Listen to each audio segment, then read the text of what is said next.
तो hey my social media family, तो कैसे आप सब लोग यार। तो मेरे पास इतने सारे लोगों के डीएम आ रहे थे भाई, इस मतलब सीजल की प्रिपरेशन करते हो इस सब्जेक्ट में कैसे प्रिपेयर करें, इस सब्जेक्ट में कैसे प्रिपेयर करें। तो उसके रिगार्डिंग गाइस मैं एक वीडियो लेके आ रहा हूँ। मैं इस सीरीज़ की 4 वीडियो लेके आऊँगा। तो सबसे पहले हम लोग बात कर लेते हैं कि आप लोग इंग्लिश में कैसे प्रिपेयर कर सकते हैं, ठीक है। तो इंग्लिश में प्रिपेयर करने के लिए गाइस मेनली 4 चीज़ होती है। एक तो होती है पहले हमारी होती है रीडिंग सेक्शन, ठीक है, जो हमें मजबूत करना है, रीडिंग सेक्शन। फिर उसके बाद होती है हमारी ग्रामर, फिर पार्ट आता है वोकैबुलरी का पार्ट आता है, और फिर उसके बाद हमारी प्रैक्टिस कि हम प्रैक्टिस कैसे कर रहे हैं। तो सबसे पहले बात कर लेते हैं रीडिंग पार्ट की, ठीक है। तो रीडिंग पार्ट में क्या आता है, रीडिंग पार्ट में क्या होता है गाइस, रीडिंग पार्ट में आप लोग को सबसे पहले अपनी रीडिंग इंप्रूव करनी है। किसी किसी बच्चों की क्या होती है, बचपन से रीडिंग इतनी ज़्यादा अच्छी नहीं हो पाती, तो उस वजह से उनको इंग्लिश में प्रॉब्लम आती है। तो इसके लिए अब आप क्या कर सकते हैं अपनी प्रिपरेशन में, एसएससी की मतलब प्रिपरेशन करते टाइम, तो आप कैसे इंप्रूव कर सकते हैं अपनी रीडिंग स्किल्स। तो इसके लिए गाइस आप लोग न्यूज़पेपर फॉलो कर सकते हैं। अगर आप लोग न्यूज़पेपर फॉलो करते हैं तो उस पर आप लोग को ज़्यादा कुछ पढ़ने की जरूरत नहीं है, बस आप लोग फ्रंट पेज पढ़ सकते हैं और एडिटोरियल कर सकते हैं, ठीक है। और इसके बाद सेकंड चीज़ है जो मैं मैंने दोनों पर्सनली ट्राई किया गाइस, न्यूज़पेपर भी और जो साथ सेकंड ऐप मैं आप लोग को बताने वाला हूँ वो भी। तो सेकंड ऐप है अपना इंग्लिश माध्यम का, ठीक है, जिस पे आप लोग को मंडे टू फ्राइडे आप लोग को फ्री पैसेज दिया जाता है रीड करने के लिए, और वहाँ पे उसकी बहुत बढ़िया तरह से एक्सप्लेन भी किया जाता है उस पैसेज को। उसके अंदर जो वोकैबुलरी के वर्ड्स है उसको भी अच्छे से एक्सप्लेन किया जा सकता है। आप लोग उसे ट्राई कर सकते हैं। इंग्लिश माध्यम के नाम से ऐप होगा, आप उसे डाउनलोड कीजिए। डाउनलोड करने के बाद आप उसमें प्रैक्टिस कर सकते हैं अपने रीडिंग सेक्शन। तो ये बात थी रीडिंग सेक्शन की, ठीक है। अब बात करते हैं सेकंड ग्रामर वाले पार्ट की। तो ग्रामर वाले पार्ट के लिए सबसे पहले गाइज सबसे इंपॉर्टेंट है कि आपका सिलेबस कंप्लीट होना चाहिए। सिलेबस के लिए आप लोग गाइज अलग अलग टीचर से फॉलो कर सकते हैं। तो मैंने तो पर्सनली तरुण ग्रोवर यूट्यूब पे सर्च किया था, उसकी प्लेलिस्ट है, उससे मैंने मतलब अपनी ग्रामर ठीक की थी। मेरे को पता नहीं था ग्रामर में स्ट्रक्चर होता है ना, जैसे सब्जेक्ट वर्ब एग्रीमेंट नाम का एक चैप्टर होता है, उसके अंदर कुछ सिखाया जाता है कि हमें सबसे पहले सब्जेक्ट आता है, फिर वर्ब आती है, फिर ऑब्जेक्ट आता है। तो ऐसे करके सबसे पहले आप लोग को इन सारे चैप्टर्स के पता होना चाहिए और सब चीज़ों की पार्ट ऑफ स्पीच का पता होना चाहिए। उसके बाद ही आप ग्रामर में कुछ कर पाओगे। तो उसके लिए आप लोग अलग अलग टीचर्स फॉलो कर सकते हैं। मैंने तो भी बताया आपको कि मैंने तरुण ग्रोवर को फॉलो किया था। आप लोग वैसे और भी बड़े बड़े टीचर है, अमन वशिष्ठ सर है, रानी मैडम है, वो जयदीप सर है, प्रदीप सोलंकी है। आप लोग इनमें से कोई भी टीचर एक प्रेफर कर लीजिए और उससे सबसे पहले अपना ग्रामर का सिलेबस कंप्लीट कीजिए, ठीक है। तो इसके बाद आप लोग एक बार ग्रामर का सिलेबस कंप्लीट कर लेते हैं। इसके बाद आप लोगों को करना है वॉल्यूम 1, नीतू सिंह की वॉल्यूम 1 है, जिससे आप लोगों को अपनी प्रैक्टिस करनी है। हर चैप्टर के अलग अलग प्रैक्टिस सेट लगाने हैं आप लोगों को।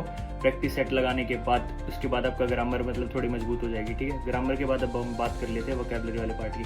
वोकैबुलरी वाले पार्ट में आप लोगों को क्या करना है, आप लोग ब्लैक बुक को फॉलो कर सकते हैं। ब्लैक बुक यार बहुत बेस्ट है, उसमें सारे वोकैबुलरी के वर्ड्स है। आप लोगों को क्या करना है कि आप लोगों को रोल daily 25 idiom phrases, 25 one word substitution और 25 आपको सिनोनिम या एंटोनिम कुछ कर सकते हैं। आप दोनों में से एक ही कर लेंगे तो वो भी इनफ है।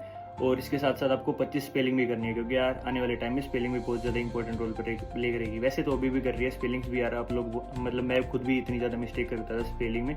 तो आप लोग भी स्पेलिंग वगैरह की जरूर ध्यान दीजिए, स्पेलिंग वगैरह पे, क्योंकि स्पेलिंग वगैरह के भी बढ़िया बढ़िया क्वेश्चन आते हैं पेपर में, ठीक है। तो गाइस प्रैक्टिस, आपको प्रैक्टिस कैसे करनी है, जब आपका सारा सिलेबस वगैरह कंप्लीट हो गया या आपका 50% वगैरह सिलेबस कंप्लीट हो जाता है, तो आप लोग को प्रैक्टिस करनी है।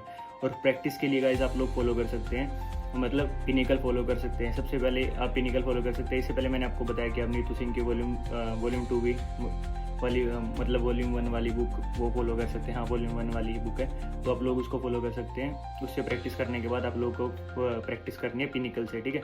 पिनिकल प्रीवियस ईयर की है, या मैं भी मतलब पर्सनली इतनी सारी बुक फॉलो कर चुका हूँ। मेरे पास किरण भी है और एक बुक और है, और पिनिकल भी है, और बहुत सारी चीज़ें, बहुत सारी बुक है मतलब मेरे पास। तो मैंने इन सबको फॉलो किया। इसमें इनमें से 60 मैं आप लोगों को बेस्ट बुक बता रहा हूँ, ठीक है। तो इसके बाद आप लोगों को प्रैक्टिस करनी है। तो मैंने बता दिया कि पिनिकल से कर सकते हैं आप लोग। पिनिकल करने के बाद आप लोग करनी है एसएससी प्रीवियस ईयर सर्च करनी है, एसएससी प्रीवियस ईयर की सर्च करनी है। मतलब वो अपने टेक्स्ट बुक एप्लीकेशन पे एसएससी प्रीवियस ईयर सर्च करने, और उसमें से सीजीएल, सीएचएसएल ये सारे प्रीवियस ईयर आप लोगों को कंप्लीट खत्म कर देना है 2022, 23 और 24 के, ठीक है। और एक बार कंप्लीट करने के बाद हो सकता है कि आपके मॉक में ना मार्क्स वगैरह कम आए, सेक्शन मॉक में इंग्लिश के कम आपके मार्क्स आए, तो उससे टेंशन नहीं लेनी, मार्क्स से कोई टेंशन नहीं लेनी। आप लोगों को फिर उनको बाद में री अटैम्प्ट करना है, 3-4 बार सबको खत्म कर देना, री अटैम्प्ट भी 3-4 बार कर लेना उनको, ठीक है। क्या बोला है, सीजीएल और सीएचएसएल के। तो 23, 24 और 22 के भी आप लोगों को सारे सेक्शनल मॉक खत्म कर देने इंग्लिश के, ठीक है। तो इसके बाद गाइज आप लोगों को बना लेनी है एक प्रैक्टिस नोटबुक भी, जैसे मैंने बना रखी थी ये प्रैक्टिस नोटबुक। इसमें मैं क्या लिखता था, अपने सारे ग्रामर के जो मेरे जो मेरे ग्रामर के सारे वर्ड्स जो गलत हो जाते थे मैं वो एज इट इज़ लिख लेता था, क्योंकि आपको पता है कि मोस्टली वर्ड्स जो है रिपीट करते हैं, मोस्टली वोकैबुलरी रिपीट करती है हमारे एसएससी में, ठीक है। देखिए मैंने हाईलाइट भी कर रखे हैं यहाँ पे, जो मेरे से लेट याद होते हैं तो उनको मैं हाईलाइट वगैरह कर लेता था, ठीक है। और इसके बाद ही मैंने पीछे इसी कॉपी में ग्रामर के बना रखे जो रूल्स वगैरह बार बार आते थे, तो मैं उसको भी लिख लेता जो मेरे को याद नहीं होते थे और बहुत इंपॉर्टेंट लग रहे थे कि बार बार गलत हो रहे थे, तो मैं सारी चीज़ों को एक मतलब कॉपी में लिख लेता था। और ये कॉपी बनानी बहुत ज़रूरी है गाइस। मेरे मैंने बहुत सारे एग्जाम दिए, तो मेरी मतलब क्लियर ना होने का उनका ये एक रीज़न ये है कि मैं मॉक टेस्ट के अच्छे से एनालिसिस नहीं करता था।